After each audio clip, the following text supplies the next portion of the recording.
In today's video, I'm going to teach you how to create verified Gmail account.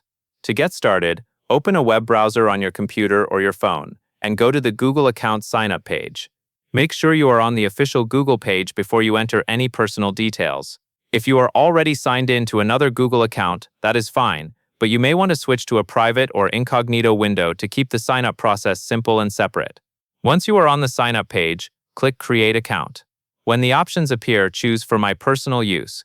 This creates a standard Gmail account that you can use for email, YouTube, Google Drive, and other Google services. Next, enter your first name and last name. Use your real information if you want the account to be easily recoverable later.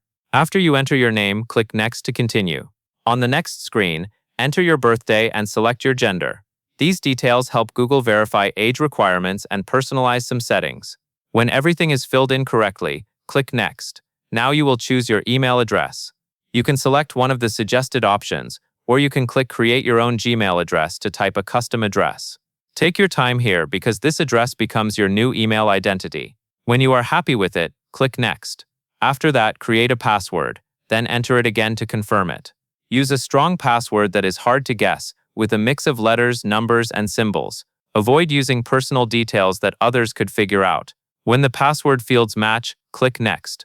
At this point, a QR code will appear on the screen. You will need to scan it to proceed. Use your phone's camera or the QR scanner available on your device, and follow the on-screen instructions after the scan. This step is commonly used to help confirm you are a real user and to support account verification. Finally, continue following the prompts until the setup finishes. Read each screen carefully and accept the settings that make sense for you. When you reach the end, your verified Gmail account is ready to use. And that is all there is to it.